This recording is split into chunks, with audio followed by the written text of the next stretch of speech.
Hello students, date 9 जनवरी 2025 में current affairs से जितने भी क्वेश्चंस बन सकते हैं या जितने भी क्वेश्चंस एक्सपेक्टेड हैं, हम उन क्वेश्चंस को पढ़ेंगे। चलिए शुरू करते हैं। हमारा फर्स्ट क्वेश्चन है, हाल ही में पहली बार किस आसियान देश के साथ राष्ट्रीय सुरक्षा सलाहकार स्तर की वार्ता हुई है। हमारे पास ऑप्शंस हैं, ए है इंडोनेशिया, बी है थाईलैंड, सी है मलेशिया या डी है वियतनाम। इसका हमारा ऑप्शन नंबर सी सही है।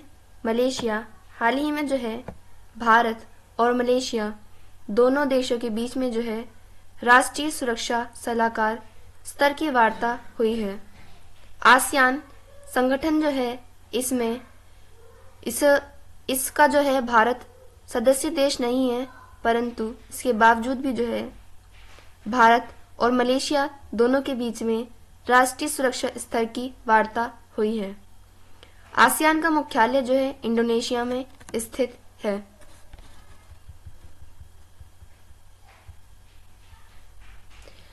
भारत और मलेशिया के बीच में पहली बार राष्ट्रीय सुरक्षा सलाहकार पर वार्ता हुई है, यानी कि अभी जो वार्ता हुई है यह भारत और मलेशिया इन दोनों के बीच में पहली सुरक्षा वार्ता हुई है।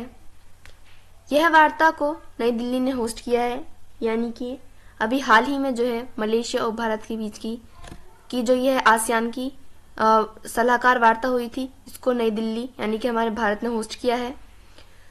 और भारत की ओर से इस हुई सलाहकार वार्ता में जो है हमारे अजीत डोभाल जी, जो कि हमारे राष्ट्रीय सुरक्षा सलाहकार हैं, इन्होंने भारत की ओर से मलेशिया और भारत के बीच में हुई सुरक्षा सलाहकार वार्ता में जो है पार्टिसिपेट किया।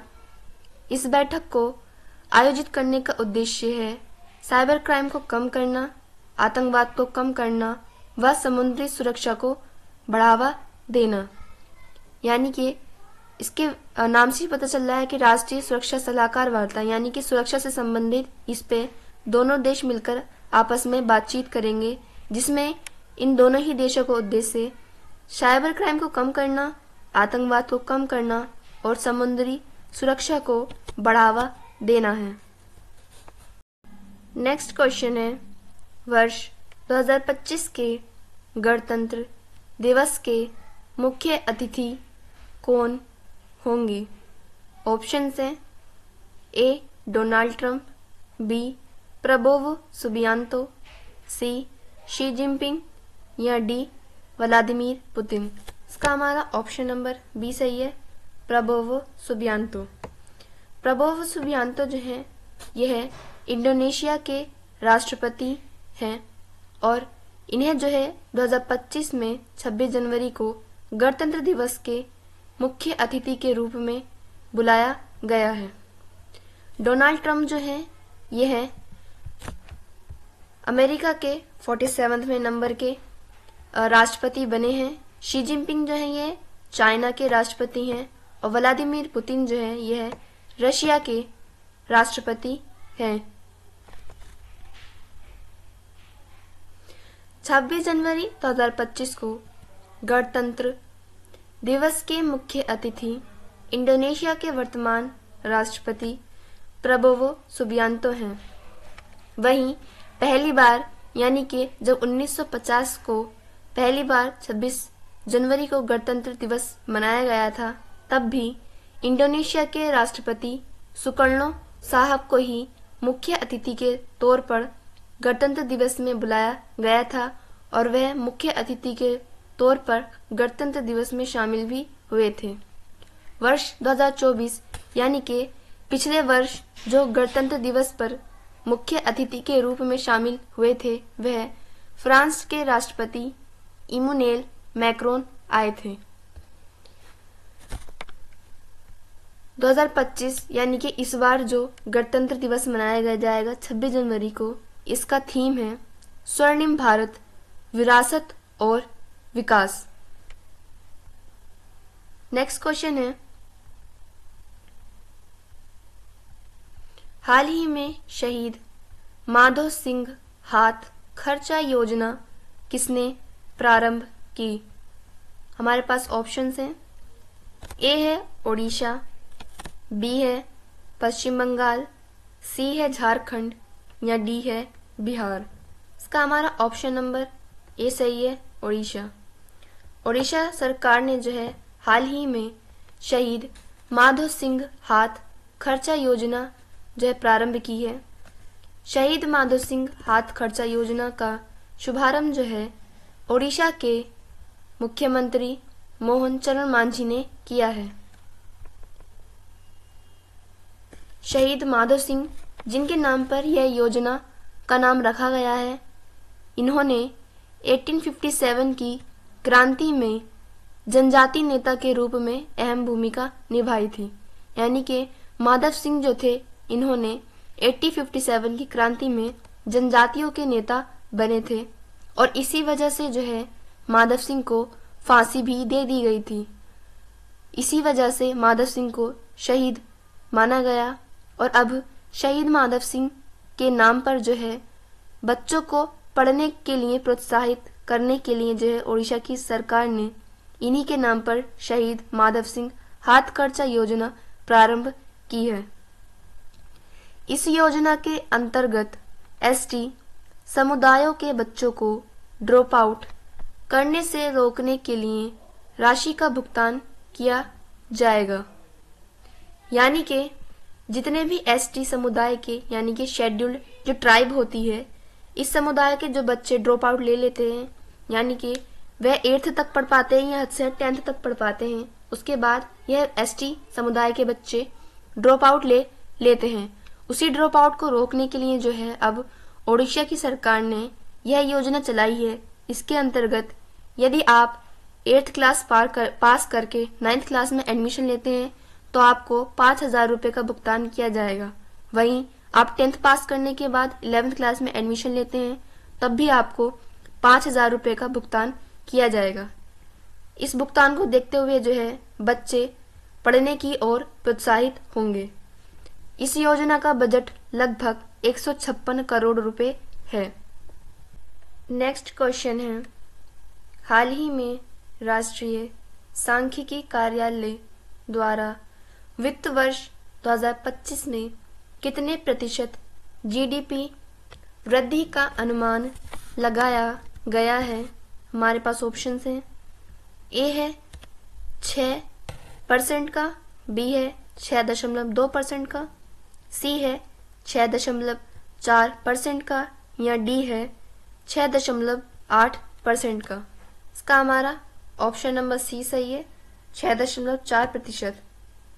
यानी कि आने वाले वर्ष 2025 के लिए राष्ट्रीय सांख्यिकी कार्यालय ने यह अनुमान लगाया है कि इस वर्ष में जो है जीडीपी वृद्धि लगभग 6.4% की होगी। वहीं वर्ष 2023-24 में जो वृद्धि दर थी वह 8.2% थी। यानी कि पिछले वर्ष के मुकाबले देखते हुए 2025 में जो है जीडीपी वृद्धि दर में गिरावट देखी जाएगी।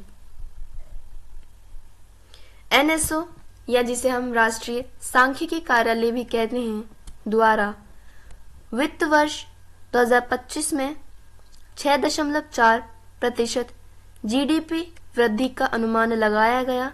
वहीं वर्ष 2023-24 की जीडीपी वृद्धि दर 8.2% थी। इस वर्ष जीडीपी वृद्धि दर में गिरावट पाई जाएगी। इसके गिरावट पाने की यानी कि जो 8.2% से गिरावट हुई है 6.4% की, इसके 3 मुख्य कारण बताए हैं। एनएसओ ने कहा है कि निवेश में बहुत ज्यादा सुस्ती पाई गई है, यानी कि जो इन्वेस्टमेंट होता है उसमें बहुत ज्यादा कमी पाई गई है। विनिर्माण में कमी, यानी कि निर्माण में भी बहुत ज्यादा कमी पाई गई है। और कृषि में सुधार, यानी कि जो कृषि होती है उसमें सुधार पाया गया है। इन तीनों ही कारणों से जो है जीडीपी वृद्धि दर में गिरावट देखी जाएगी। नेक्स्ट क्वेश्चन है, हाल ही में ब्रिक्स गठबंधन का 10वां पूर्ण सदस्य देश कौन बना? ऑप्शंस हैं A Malaysia, B Indonesia, C Singapore, D Saudi Arab. इसका हमारा ऑप्शन नंबर बी सही है, इंडोनेशिया। इंडोनेशिया जो है यह हाल ही में ब्रिक्स का 10वें नंबर का पूर्ण सदस्य बन चुका है। इंडोनेशिया की राजधानी जकार्ता है और वर्तमान में इंडोनेशिया के राष्ट्रपति प्रबोवो सुबियांतो हैं, जो कि भारत में 26 जनवरी 2025 को मुख्य अतिथि के रूप में शामिल होंगे। ब्रिक की शुरुआत, यानी कि ब्रिक से पहले इसका नाम ब्रिक था, इसकी शुरुआत जो है जिम ओनिल ने की थी।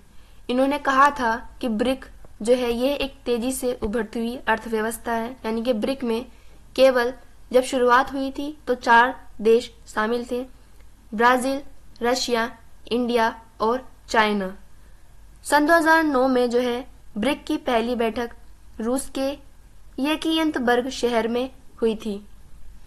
सन 2010 में जो है ब्रिक की बैठक साउथ अफ्रीका के जोहान्सबर्ग में हुई थी और यहीं पर जो है साउथ अफ्रीका ब्रिक का 5वां पूर्ण सदस्य बना।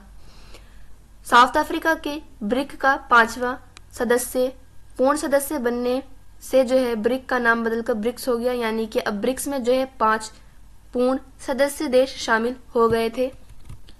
2024 में जो है ब्रिक्स की बैठक रूस के कजान शहर में हुई, जिसमें अन्य 5 देश भी शामिल किए गए। अब जो है ब्रिक्स का नाम बदलकर ब्रिक्स प्लस हो गया है। 2024 में जो कजान में बैठक हुई थी उसमें ईरान, मिस्र, इथोपिया और यूएई जो है ब्रिक्स के पूर्ण सदस्य बने और जो 10वें नंबर का सदस्य बना है वह इंडोनेशिया बना है। ब्रिक्स ने जो है अर्जेंटीना और सऊदी अरब को भी जो है इनविटेशन भेजा था, आप हमारे ब्रिक्स की गठबंधन का सदस्य बने, जिसमें अर्जेंटीना ने जो है इस इनविटेशन को जो है मना कर दिया है कि हम आपके इसमें शामिल नहीं होंगे। वहीं सऊदी अरब के पास जो है यह इनविटेशन अभी है, यानी कि अभी जो है सऊदी अरब ने इनकार नहीं किया है। नेक्स्ट क्वेश्चन है, हाल ही में थोक मूल्य सूचकांक के लिए आधार वर्ष में संशोधन के लिए किसकी अध्यक्षता में 18 सदस्य वाले कार्य समूह का गठन किया गया? ऑप्शन हैं ए प्रोफेसर रमेश चंद, बी धर्मकीर्ति जोशी, सी इंद्रनील सेनगुप्ता, डी नीलेश शाह। हमारा ऑप्शन नंबर ए सही है, प्रोफेसर रमेश चंद। थोक मूल्य सूचकांक वही सूचकांक है जिसमें महंगाई का अनुमान लगाया जाता है, यानी कि महंगाई कितनी बढ़ी है या कितनी घटी है यह बताया जाता है। वहीं थोक मूल्य सूचकांक को जो है जारी करने के लिए आधार वर्ष की जरूरत होती है और अभी तक जो है थोक मूल्य सूचकांक के लिए आधार वर्ष 2011 और 2012 थे। इसीलिए आधार वर्ष में संशोधन के लिए प्रोफेसर रमेश चंद की अध्यक्षता में जो है एक गठन जो है गठित किया गया है और इस गठन में जो है जो सदस्य हैं वे 18 सदस्य हैं, यानी कि 18 सदस्य जो हैं अब इस समूह में कार्य करेंगे प्रोफेसर रमेश चंद की अध्यक्षता में। वर्तमान में नीति आयोग के सदस्य हैं प्रोफेसर रमेश चंद और इन्हीं की अध्यक्षता में जो है 18 सदस्य वाले कार्य समूह के गठन जो है किया गया है।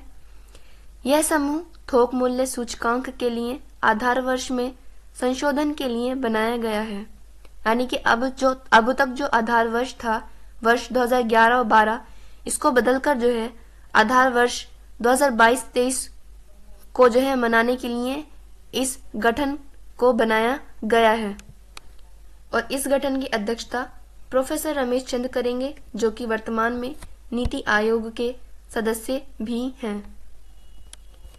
नेक्स्ट क्वेश्चन है, हाल ही में प्रधानमंत्री नरेंद्र मोदी ने दक्षिण तटीय रेलवे के मुख्यालय की आधारशिला कहाँ रखी? हमारे ऑप्शन हैं ए विजयवाड़ा, बी पुणे, सी जम्मू, डी विशाखापट्टनम।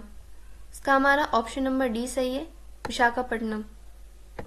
विशाखापट्टनम में जो है हाल ही में हमारे प्रधानमंत्री नरेंद्र मोदी ने दक्षिण तटीय रेलवे के मुख्यालय की आधारशिला रखी है।